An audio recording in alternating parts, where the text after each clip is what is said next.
What is up, guys? Happy Wednesday. I want to let you know that we are recording this before the election results, which obviously some people are like, oh, I don't want to hear about this at all, but we'll keep off topic for most of that. But I just wanted to say, I'm with you, whatever the results may be.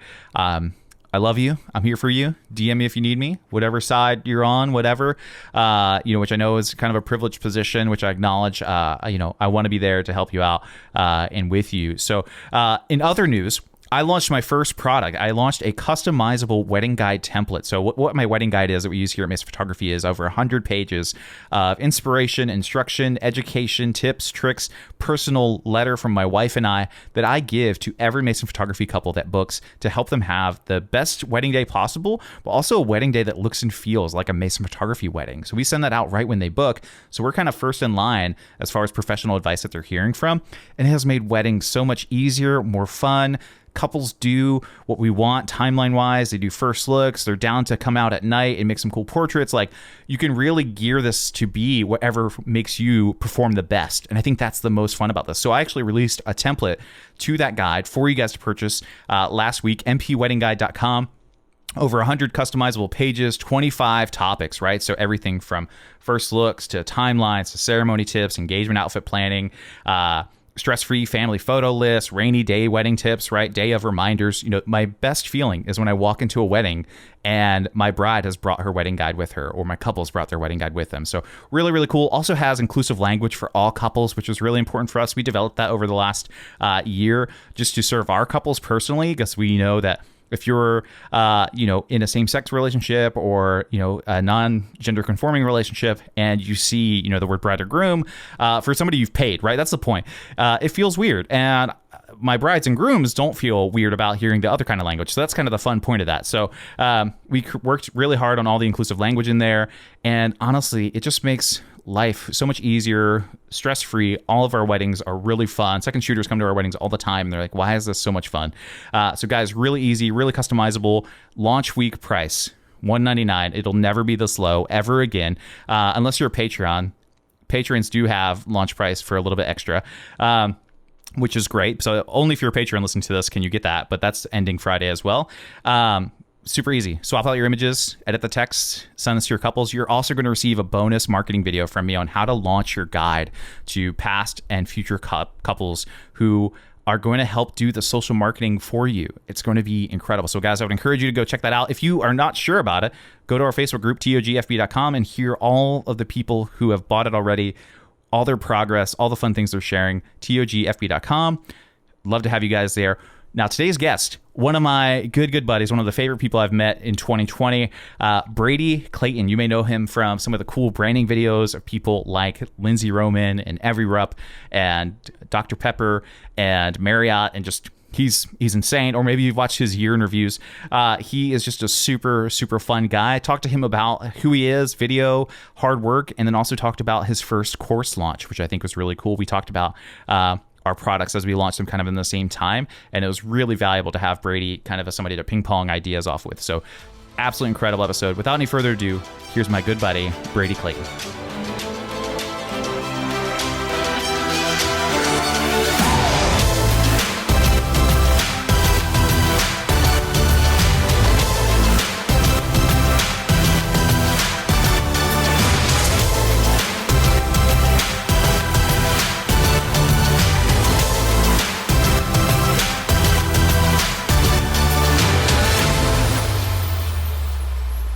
Brady, this is the exciting fake podcast intro that you hear from everybody on interviews. But I have to ask, man, like, what's going on? How's your week? How are you? What's going on? Dude, I am good. I am excited. Just to be on your show. This is just such an enormous honor that you would honestly ask me to be on the Bearded Talk. Like, this is a big moment right now. I'm so pumped. On election day of all days. I mean, really. Yeah, we are recording with all of our production of the wedding guide, which they heard about in the intro. And then we had an interview. We had a episode scheduled for this week, and it just didn't work out. The guest was, it was sensitive stuff, and the guest was like, we should redo that. Oh. And they work in politics. And so it was like, this week is not going to work for them. So I'm scrambling and I'm like, no, I want to put out an episode every week. And you and I were already working on some stuff. And I was like, Brady, we got to talk about this. Like, why not? And so you're just as good as ever to have on the podcast. So I'm super appreciative as well. So yeah, it's a crazy day. And this is the only task I'm doing today. This is the only work thing I'm doing. Same, dude. Same, literally. Like, this is the only thing that I'm focusing on. And then the rest of it, there's just going to be a great election watch party. I'm going to get some pizza. Yep. It's going to be, the political Super Bowl of the night. It's exactly. We're getting some wings. There's this place in DC that does double fried Korean fried chicken wings. When you come, you will get some. It's life-changing. You might have to run to the bathroom. It reacts differently for everybody and everybody, but it's worth it, honestly. I may have to run to the bathroom anyway after the election. So honestly, I think I know when this comes out, in theory, hopefully they'll have some kind of result, or at least a tentative leaning. So anyway, we'll see. So if you're listening to this and you're traumatized on one way or the other, I apologize. I love you. And hopefully it went the way that you wanted to go. And if it didn't, then just DM me. Why not? Open it up. Sure. Yeah, give me a little bit of the Brady Clayton background. So I feel like you've probably gotten immune to this now, but like many people, I found out about you through Lindsay Roman, Every Rupp, that whole crew. They're very good at like documenting their processes in general, and then as they're building something, like you pop up and we're like, oh, there's this guy Brady, like, okay, he's so fun, and it's like the dude version of them. Okay, great. But then also too, and not unlike them by any means, but you are also equally as talented as you are fun and personable, and your work, like, I say this a lot, at least in the wedding world, there's not a lot of great videographers in the wedding world. Like, you can throw a rock and hit a good wedding photographer, but in the wedding world, not a lot of good wedding videographers. I can name maybe like 4 or 5. And I'm sure there's a few more out there, but like even in DC, right, we have a big market, 20,000 wedding photographers and not a lot of good videographers.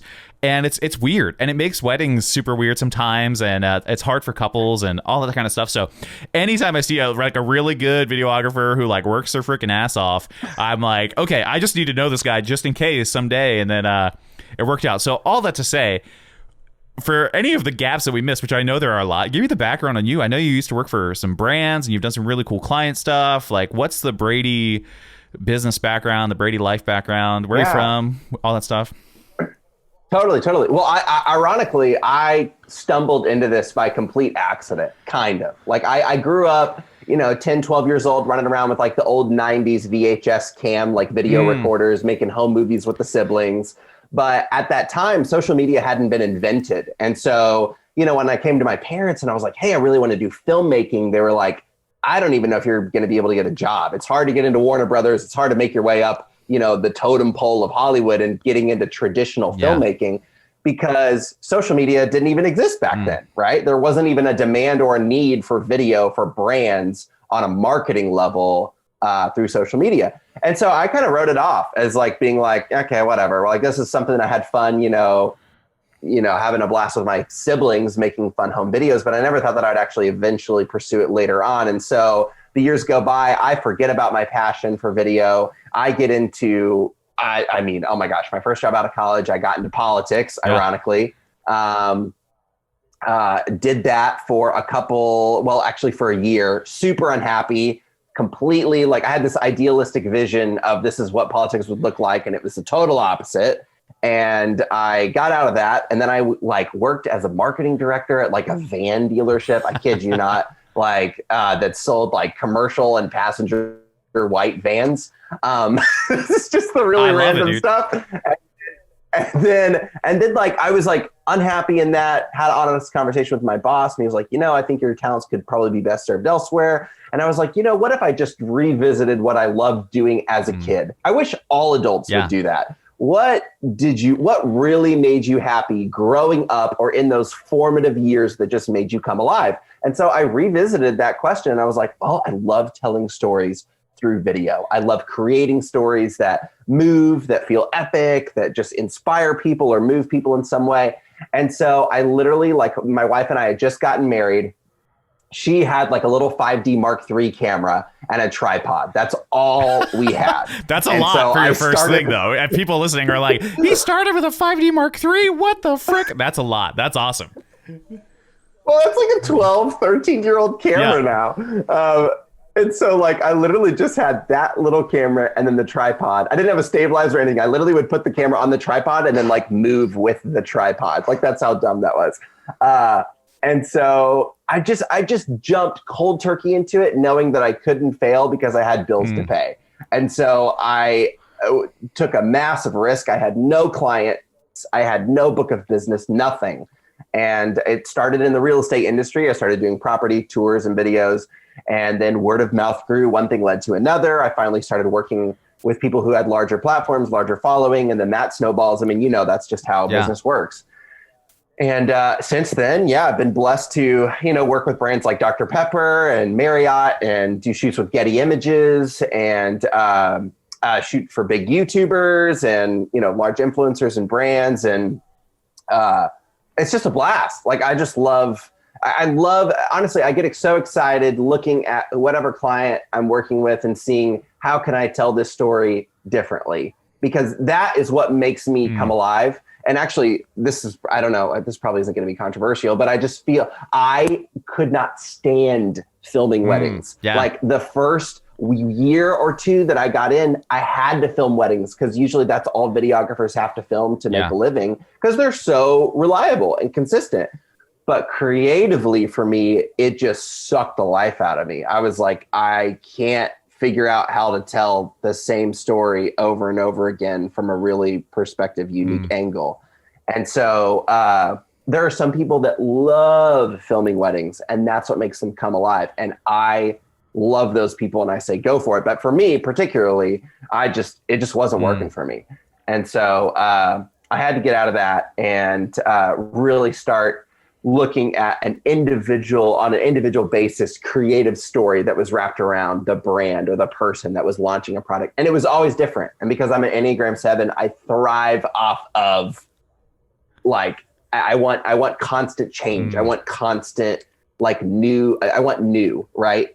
And so filming branding videos really satisfied that creatively. That's awesome. That's super cool. When did the transition happen to filming the branding videos? And then like, if you can share, like, what were some of the connections where, like, I have this thing that I tell everybody, and it's not, new or anything by any means, but I feel like there are people that will say they're haters. I think they're haters that will be like, oh, well, he's got all the connections, right?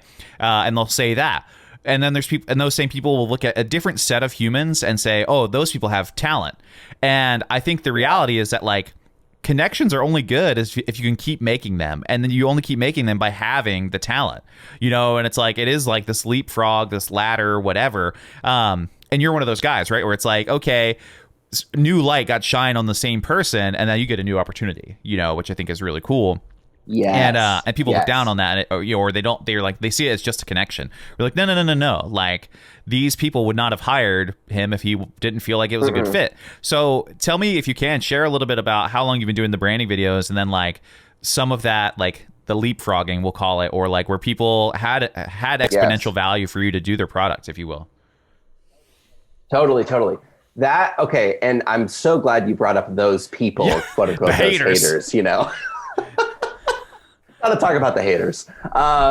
I think the biggest thing that people don't realize and understand in that kind of leapfrog system is you have to start out making no money in video because you have no portfolio, no buildup of clients, no buildup of business. So what that looked like is me working my absolute butt off, just like trying to make these good videos so that the next client that saw it was like, oh, this looks really good. And then I upcharge them just a little bit more, right? So it was this constant process of just working so hard on a video with no payout at all, just so that I had a solid portfolio piece that when the next client comes in who actually has a good budget can look at it and be like, hey, that looks good. I like that. And then I could actually charge what I really wanted to.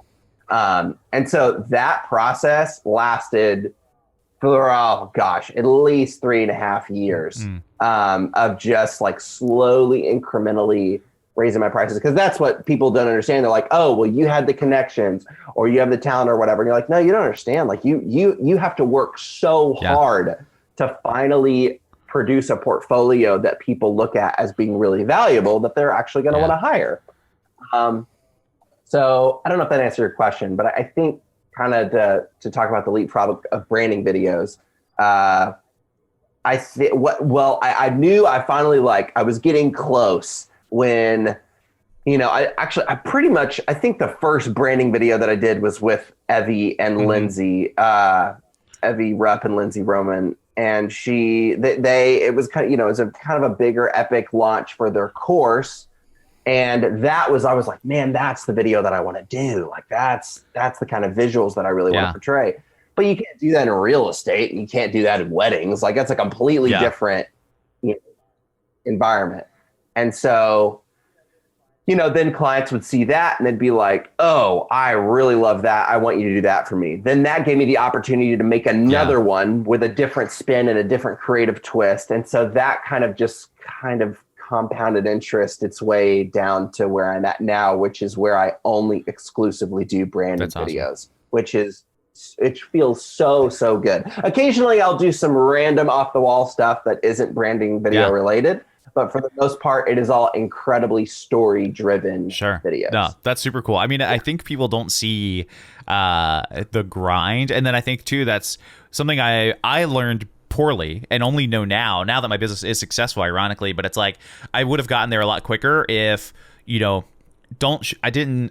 showed everything I made, and I needed to not do that because early on, for you those first 3 years or whatever, and for me those first few years, I was making okay stuff, but I wasn't making.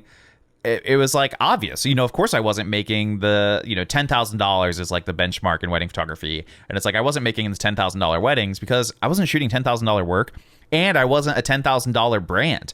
Like I was just another photographer who had gotten started up and was kind of fun and was in like the $2,400 mark or whatever. And the only difference between now and back then is I've built a brand that is like I used to never show my face on everything. I was no personality at all. And then a bunch of my friends and clients were like, Adam, we also hired you for you. And I was like, oh, and, did a lot of deep work with a mentor and like all the branding stuff that people tell you to do and you never do because we're all, garbage. The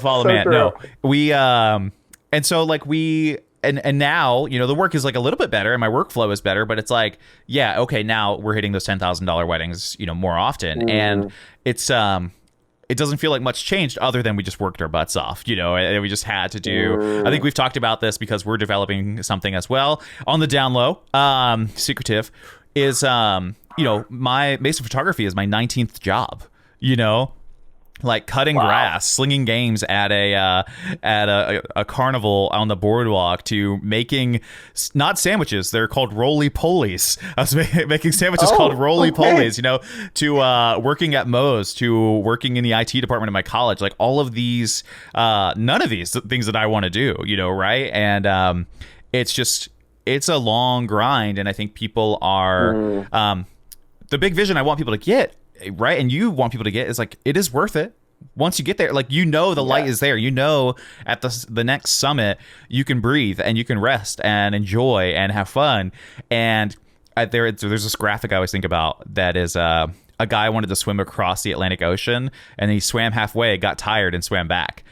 And I always think about that. And I'm always like, man, what if he just like finished, right? And that's a metaphor for all of us. Like, hey, don't despise something for it not working halfway through. Like, keep pushing. And so that's something I really admire about you. I think is awesome. And then the work is just really good. It's really cool. And like, I think all that tripod training that you had really helped you. Yeah. Carrying a tripod like a glide cam and a stabilizer, that really put in the work. And to go back on kind of what you just said on people not really understanding the importance of the hard work and the process, it bugs me so much when people, I've kind of come to terms with this recently, when people, and I'm sure you get this too, Adam, when they're like, man, your life just looks amazing. Like, I just wish that I could be where you are. I'm so jealous. Like, gosh, to live your life. And I get frustrated at those kind of people because I'm like, well, I'm nobody special. Like, all I did was just take the leap and just went for it unabandoned and just completely poured everything I had into it. And it's been the result of really hard work that's paid off. So stop limiting yourself by being like, oh, I'm just so jealous, or I wish I had your life, or this just kind of like wishful thinking. And I'm like, you totally can do this. Like, pick something that you're passionate about, that you're talented with, and then just make the commitment and go for it. And I think something that really irks me and frustrates me and on an internal level, and we can both relate to this because we've come from like a 9-to-5 background probably in, previous times, is people that are still stuck there mentally, that they're like, I do this for this paycheck. I've got this security. I have got to do this because this is how I was raised to do. I wasn't raised in an entrepreneurial family. I was raised in a very like, hey, we do, we go to our job and we make our money and this is how we do this. And so I just say that just to encourage other people on, don't look at other people that are quote unquote successful in their creative industry with jealousy or envy or, saying, I wish that I had what they had. Like, just put in the work and find something that you're good at and that you're creative at and you're talented at, and then just pursue it and run after it.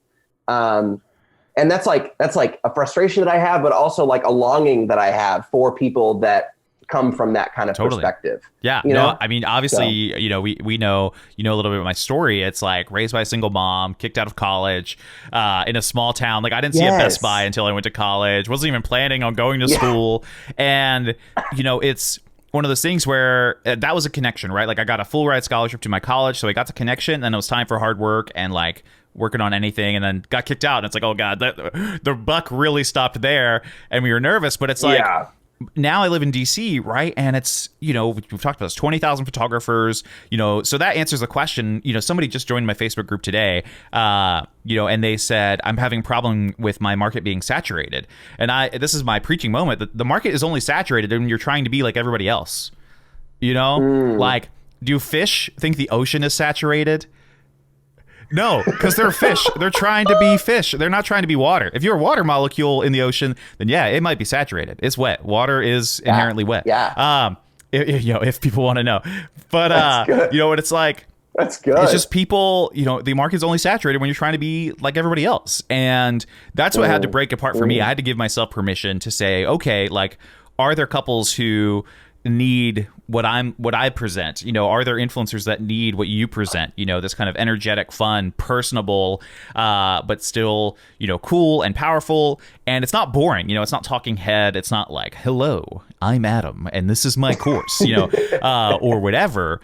And I think that moves people, right? Like, people, I'm a big fan politically, life-wise. I don't have any kids, but I want someday, if we raise them, you have a kid. I'm a big fan of the carrot over the stick. I'm a huge fan of like inspiration, motivation, all that kind of stuff, to where incentivizing, a lot of I words, but where, for like your videos, I feel like to do that. And it's a calling to a better life, or it is a calling to that level up, to where you're like, guys, like, can I get it through your thick skull? If you're say you're promoting a course, you say, yeah, this course is $1,000 or even $2,000, right? Like a huge one from big photographers, and it's like, it's like, guys, but for $2,000, you're gonna have the life you want, or you're gonna have the tools and the game plan and the checklist that 2 years from now, you're going to say, holy crap, I did it, and it's hard though, because people don't connect to that, and it's, people don't understand, but I think that is the deal. And it is hard. Like, as a guy who has struggled with his weight his entire life, right? Being obese, I'm like, I see the before and after photos of fat bearded dudes, and I'm like, oh man, it could happen, and this is what the haters say. This is the hater in me. This is what I say when I see those photos. I go, I'm like, I wonder if they had gastric bypass. Like, I wonder if and there are medical reasons to get those things, right, that are certainly valid. But I'm always like, did they cheat? Or did they get one more doctor's meeting than I've had, where they're like, hey, you should do this, versus they're like, hey, just work out and eat right. But that's at the reality though, at least in that world, that's the truth. a lot of us know the methodology to get there, and we just do not see. It's like we keep trading the forest and the trees, and I always forget which one is which, but like we keep trading it, and we're just like, yeah, I'm never going to get there. Or I tried it for 1 week. I tried Brady's thing for 1 week, and I didn't get there. And it's like, bro, like, at least a while, man. If we want this to be a life change, and I'm preaching to myself here, if you want this to be a life change, like consistency is key. And it's like, yeah, I don't know where we got on that preacher thing, but yeah, I applaud you. I think you're killing it. Wow, that felt good. That be felt a fish.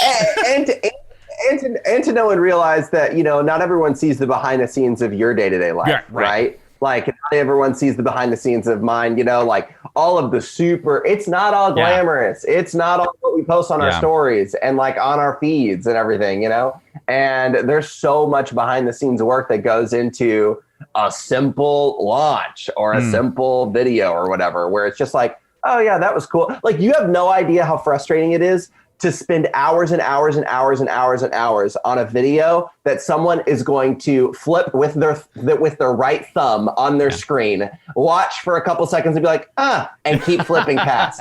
And I'm like, are you kidding me? Like I am fighting for your attention span. Like that's my battleground, is the human attention span. If I can keep you engaged for as long as possible, I've won. I always say the person that tells the best story, they win at the end of the day, right? So if we can tell great stories, then awesome.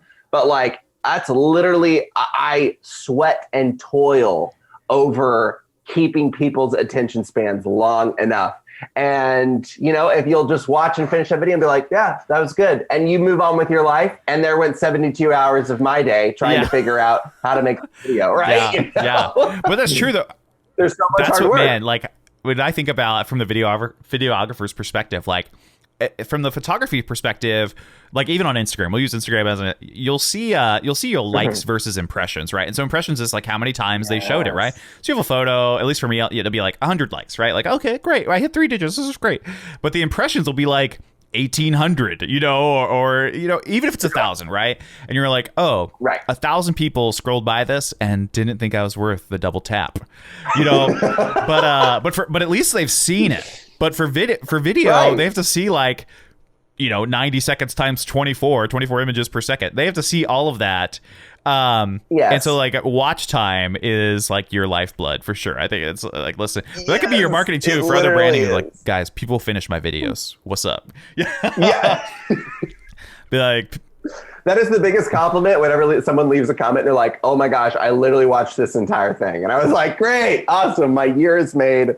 And now I can go to sleep. I think too, the thing I love about what you do is like, people can't wait to see your work, quote unquote, right? And they'll and this goes for lots of creatives, and they'll see what you made for somebody else. And you're like, hey, this is their launch video, or this is their branding video, or this is a little cool thing.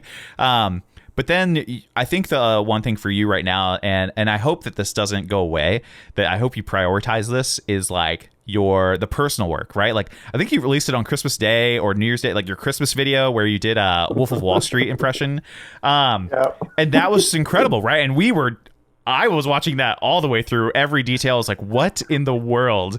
And it's not often too, 2020 that like, you see something and you go, oh, this is like original and funny and timed well, and like, man, homeboy put a lot of work into this. And so like, how do you value personal work? And like, have you had a chance to dive more into that during pandemic time with more free time, or do you say, hey, July is whenever I do personal stuff, or I always do a Christmas video, or what's that look like for you? That's such a good question. Yeah. So the year in review, the year in video, that's the big one that I've done for now 2 years in a row. And I just try to keep it, I try to make it more over the top every single time. I'm a little stressed about this year's one because I have such a huge workload in December. And so I hope I'll be able to pull it off. But that's a great question. It started to click for me in the same way that you talked earlier about how you noticed when you started putting yourself out there, pictures of you out there on your brand. And people were like, hey, we're not just getting these photos, we're getting Adam. We're being able to work with Adam. It started to really blow my mind when I released my first year in review video. People would start booking me based off of just that YouTube video. And I was like, hold up. Like, okay, but like, look at the client work. And they're like, no, we've seen the client work. We love the client work, but this is awesome. And you look like you're a blast to work with. And that like really changed my perspective on personal branding. Was I really needed to put a lot more of an emphasis on putting out fun personal YouTube videos that still showcased the talent, the cinematography, the creative video work. But the only difference was that I was actually in it as opposed to it just being a client video. And so, yes, I definitely do prioritize that. I filmed one. I'm actually working on this right now. I filmed one over the summer. I'd always wanted to shoot a big musical number with, as an intro. I'm so excited for this YouTube video.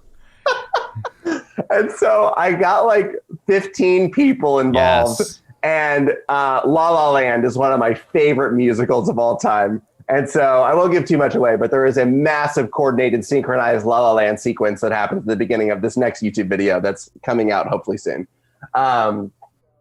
So long story short, I'm the worst at consistency on YouTube. YouTube doesn't pay anything, right? I also know nothing about YouTube statistics or like how to leverage it. And so for me, I put hours of work into a YouTube video that gets absolutely zero return other than a ton of DMs and like comments that are like, oh my gosh, I love this.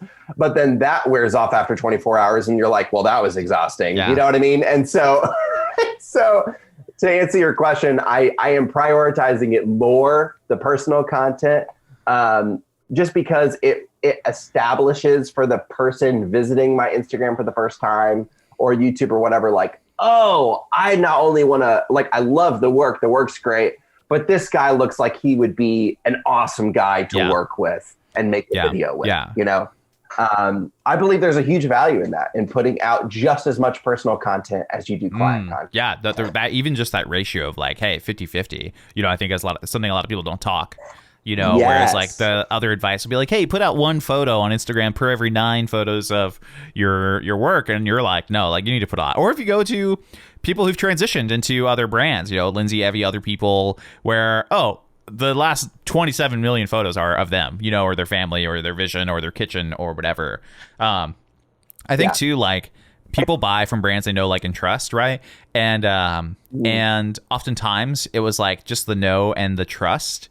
But I think like people want to work with people they like, right? Or like Whole Foods exists because people have a particular desire to eat food that like mentally makes them feel good, right? Like it feels like, and it might factually be better, right? Obviously, like I'm a huge fan of anything that is like bettering things, but people like that. It's like millennials take a stand with like all that kind of stuff, and we purchase that way. And I think the other thing though, it's probably valuable for people to hear is your personal work, where it's your complete vision.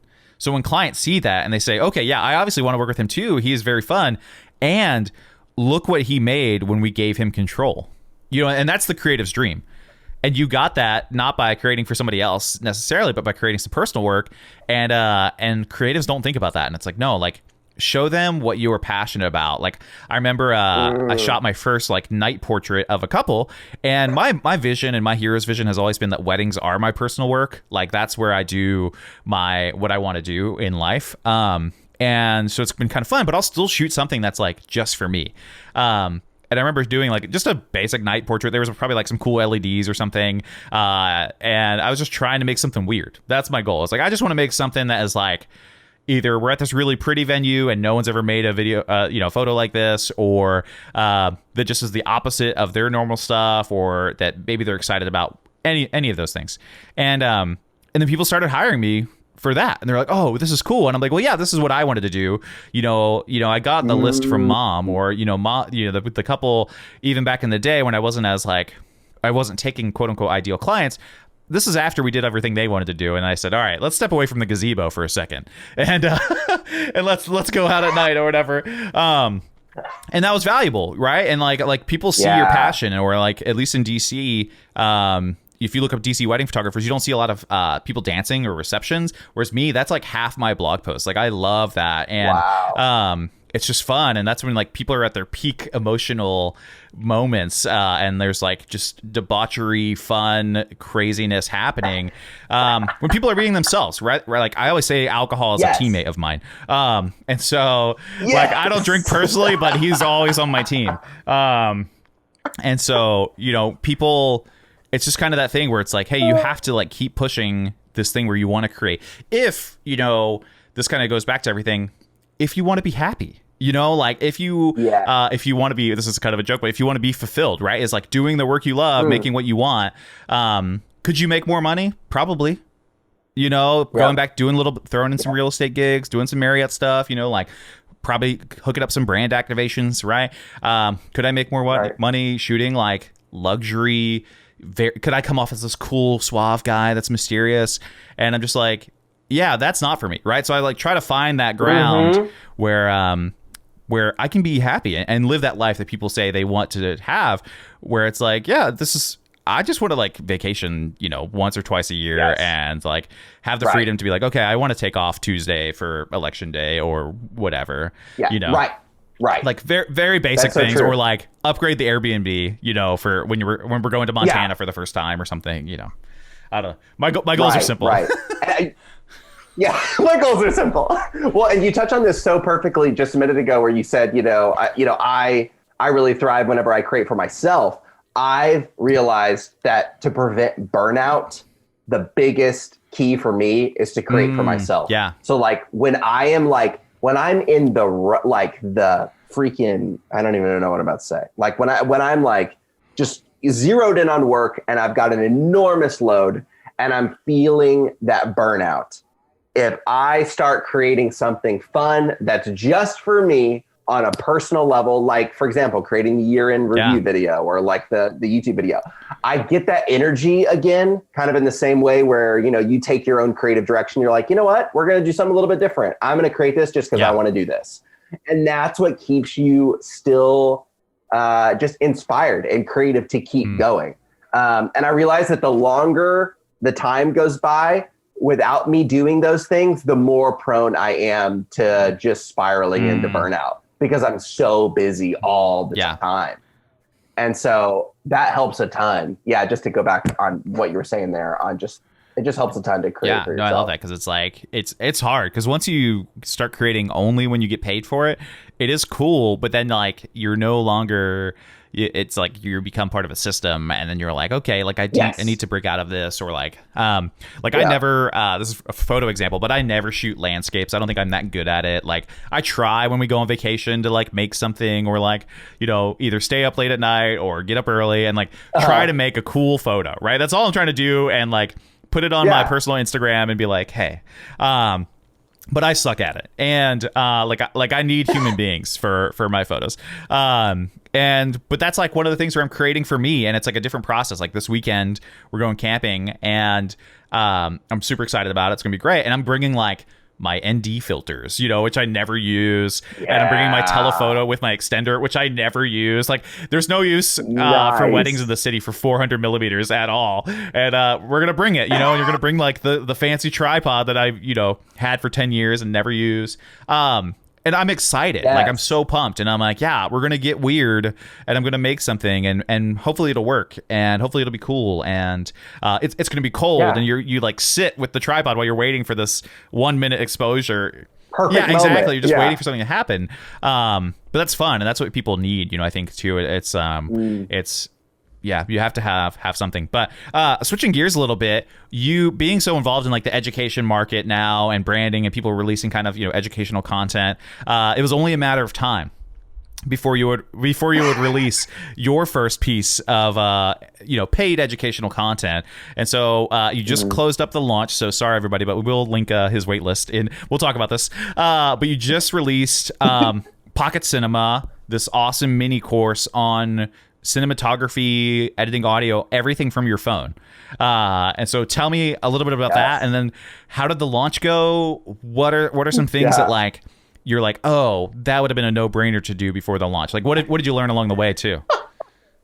Yeah, that's good. So just a small kind of compressed backstory. I had started filming and creating on my phone and editing it within my phone, probably going on 2 years ago now. Just because like, there were multiple times as a videographer, I didn't have time to pick up my camera and create a moment and post it. And so I just started doing it on my phone. And I got better and better at it. And a lot of people would ask me like, hey, how do you create these awesome videos on your phone? Like, how do you edit them in your phone? How do you film the way that you do with your phone? Like, how in the world are you able to produce this kind of image like from a phone and then put it all together? And I kind of just brushed it off as like a random question. I was like, oh yeah, well, this is what I do. Like, I don't like, it just seemed kind of like basic to me. And, but the messages kept coming and I kept putting off. I just didn't know anything about the online education space. I didn't know if it was worth it. Then again, I was surrounded by clients all the time who were doing online education stuff, and I was editing and producing all of that for them. And so it was actually helpful for me because I was able to see how other much bigger, much more successful, like online course, quote unquote icons were launching their content. And I was behind the scenes seeing how all that was done. And so I was like, I really want to create a resource for people that allows them to not have to overthink, tutorialing all these stupid, how to edit on their iPhone tutorials on YouTube, how to figure out how to shoot it from their phone. I just wanted to create a one place resource for them to be able to film and create on their phone. Because the biggest thing and the biggest benefit that it gave me was that people would start following me exclusively just to watch my stories. They would be like, I know whenever I hit your circle, I can always guarantee that there's going to be a super fun, awesome video on it, right? And I was like, that's great. Like, I'd never figured that it would then result in getting more clients and getting more engagement from people that had felt a bigger connection with my brand because I was able to edit and film and put together more concise stories on my Instagram. And so that's such an enormous skill set for anyone who owns their own brand, is how can they put out more content that looks good and that looks polished and that shows off their creative assets, right? Without dumping all the footage on your computer and editing it there and then exporting it, like all that crap, right? So I was like, let's go for it. So I pulled together a mini course that consisted of 5 episodes going over shooting, editing, audio, exporting settings, and then a bonus session on shooting underwater, all with your phone. There's no additional tools. There's no additional external lenses to put on your phone, like nothing. Like, I'm literally like, I wanted to create this for anyone who was a mom who wanted to take, videos of her 2-year-old going down a slide, to a dad capturing a vacation, to a photographer, a videographer wanting to capture behind the scenes mode of the brands. Like, I wanted to make this for literally anyone who just wanted to put out better video. And so, I pulled it all together. I put it on Kajabi, which is a great platform for hosting online courses. And I was not prepared for the demand. I truly did not realize that I was scratching an itch that had been there for a long time for a lot of people. I just kind of figured like, oh, this is kind of a fun thing that I like to do personally. Maybe some people would like to learn and benefit from this. And instead, what happened over the course of a 5-day launch was people being like, oh my gosh, I've literally been waiting 2 years to find out how to do this. And I'm like, oh, wow. Okay. Did not expect that. Right. And so what it left me was feeling really, I guess, inspired, but just, I had a major eye-opening moment where I was like, wow, there is an enormous amount of demand here for people that just want to learn how to create and put together super simple but great, awesome videos exclusively from the comfort of their iPhone or Android. And so, so it went really, really, really well. And I was blown away at the feedback and people sending me videos that they, were making right after taking the course. Cool. And then, it was just so cool to see like this massive community, all of which most were people that I didn't know at all. And they were loving the course. And I priced it at a very reasonable rate. It was $97. And I always believe on over delivering instead of under delivering, right? So I think there are some courses out there that are overpriced, that don't like, you finish it and you're like, I think I got something out of that, right? And I didn't want that to happen. I really wanted to deliver like a great product and great value. And so it closed down on Friday at midnight this past week. And then we will be doing a relaunch of the course where I'm going to add some more advanced extra episodes and modules to it to really maximize some more value for it. And the launch will probably be sometime like late next spring. And so I'm sure we'll provide a link, but I'm more than happy to give you guys like a wait list that you can go ahead and just sign up, put your name and email on. And we'll let you know when we. That'll be cool. Next. That's awesome. What are give me some practical things, because I know we were touching base as I was launching the wedding guide, kind of the same time you're launching this course. What were some things that you found and you're like, oh, I definitely should have done that.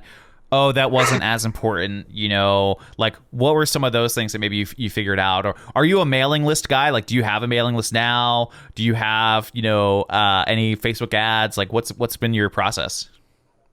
Adam, I am like, to give you an idea of how completely unprepared I was for this. Like, like you're a pro at this compared to what I literally the only goals that I had in my mind was I have to launch this before the election. So that was a deadline mentally that I had in my head. Everything else fell through the cracks. I was literally up at 1:30 in the morning prior to the launch on Kajabi. I was like, frick, the buy now button isn't actually connected to the checkout cart. Maybe I should fix that. Like literally, like I'm not even kidding you. The amount of complete amateur level that I was exhibiting during this entire launch was hysterical. But I definitely would say, putting together a logo and design 2 days before like the course launch, it was so last minute, Adam, I kid you not, because I was just like, I just have to get this out there. I just have to publish it.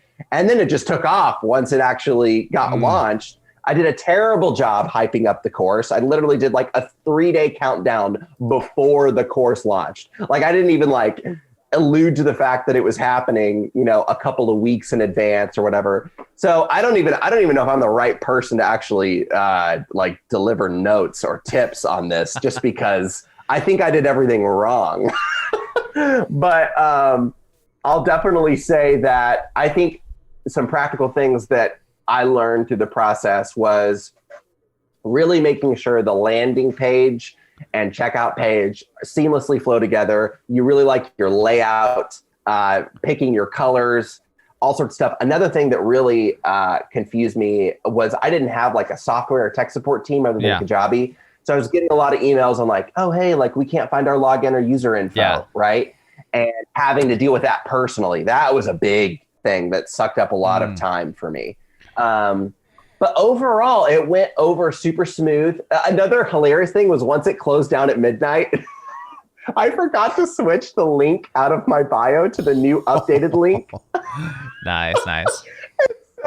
And so like, I refresh it the next morning and I'm like, how are people still buying this? I literally just changed everything the night before. And then like, the wait list pop-up would take them straight to the checkout cart.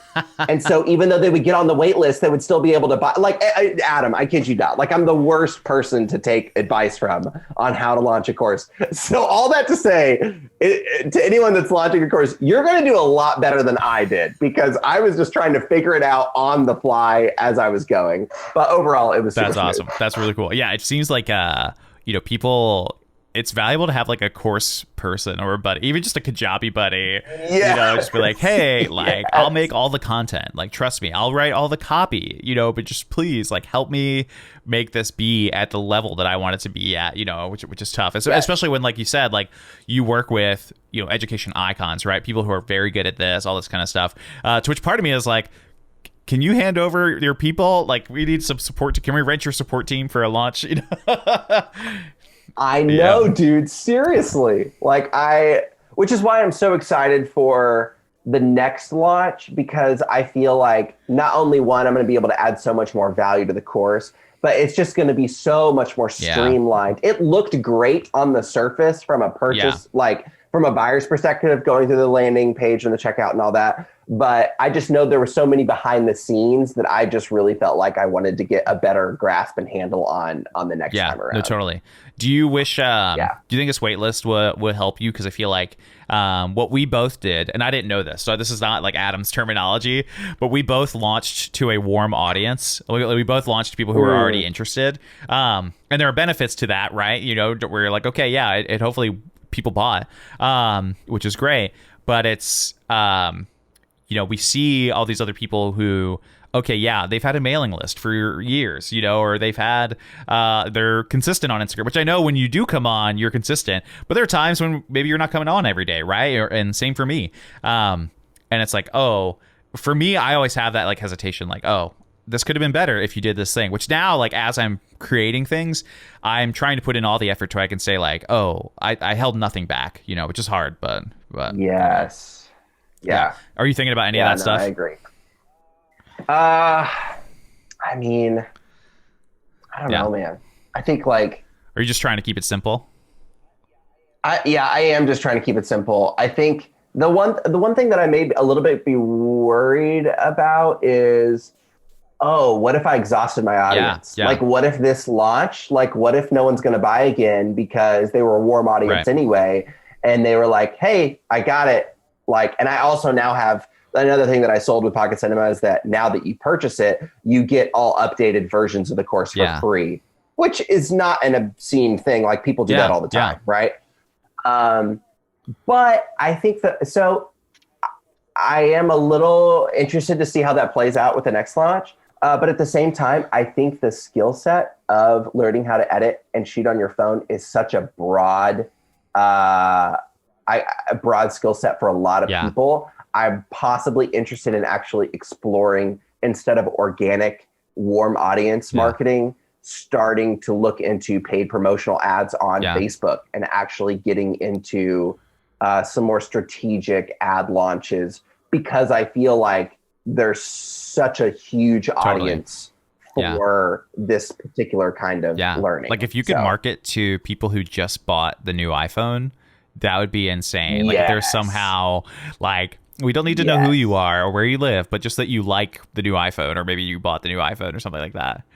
Because that's, I think that's why your thing is so popular. Your course is so popular, because even for photographers and videographers, right? People who have 20, 30K in gear and say, no, but I still use this camera every day. I want to make something cool.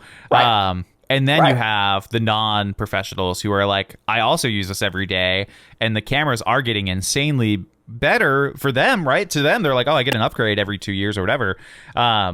You know, they want to make this fun stuff, and it's valuable to them. And like $97 again for skills that you'll have. I'm a big thing on, like, as you know, I'm developing content as well. It's like, this will help you not just like immediately. This is going to help you forever. Like, that's the point of skill-based learning. Is that whether you have a phone or a camera or whatever, like, the things in this course will help you forever. My only regret, and I'll be honest, is that I didn't buy the course.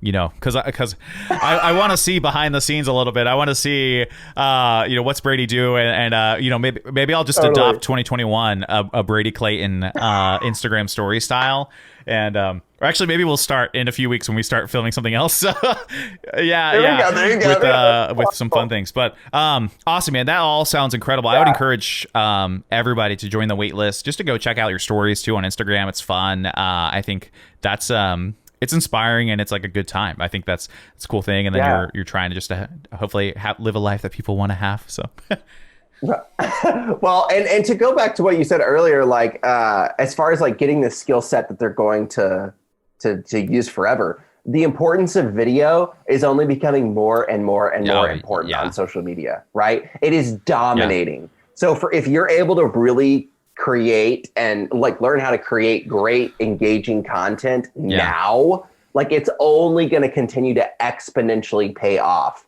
when you post it on your social media through your phone, you know, a week from now, 2 weeks, a month, a year, 5 years later. Video's not going anywhere, right? And so that's why I wanted to offer this course to everyone, just that they were able to not feel intimidated, not feel like they had to search everywhere and do all of the, the learning for themselves, but just literally learn it in one spot and feel super confident about creating their own content. I love that. Why waste time and go get it? Also, we can not say goodbye. If you wanted to relaunch, or maybe not, just think strategy about next year. Okay. Yeah, it's a Christmas promo or like a holiday promo for people who got iPhones or iPod Touches or Androids in under the tree. I think that is like, okay, yeah, I got this new phone. Oh, hey, what can you do with it? That's what people want to know. So something, not to mess you up. I know ideas are always like, hey, now I have more work because this idea sounds great. Well, it's funny because a lot of the people were like, do I have to have the latest iPhone? Or like, what if I have an Android? What if I have a super old iPhone? Like, and that was a hard kind of crossroads for me to come into the middle of. I was like, hey, I need to create this course where if you've got an iPhone 7 or 6, it's still going to work for that person, right? Because ideally, like, I would love to market to someone that owns an iPhone 12, but that's kind of a small sector of the population, if that makes sense. Like, that's a hella expensive phone, right? Like, I want to reach everyone that, regardless of the price tag on their phone, they're still able to like use that skill set. But that's interesting that you brought that up. I'd love to do it but I just, it was just kind of an interesting demographic that I was struggling with, What's I know nothing about the Android world. Did you buy an Android just to test stuff, or like, did you what's the premier editing app on Android? Never buy an Android. Oh my gosh, I will never buy an Android. No, I mean, like, there were a couple of friends of mine that there were multiple people that bought it with an Android and then showed off videos of them creating stuff with like a Samsung Galaxy or whatever, and it looked stunning. It looked absolutely amazing. And the only thing that I talk about in the course is that the layout of InShot, which is the editing app that I teach in the course, might look slightly different on Android, but everything is pretty much still there. And I never had any feedback from anyone that there was a difference between the iPhone and Android. Although there was one person that was like, hey, I'm actually in South Korea and my South Korean version of the app like has this weird thing. And I was like, okay, wow, did not see that question coming.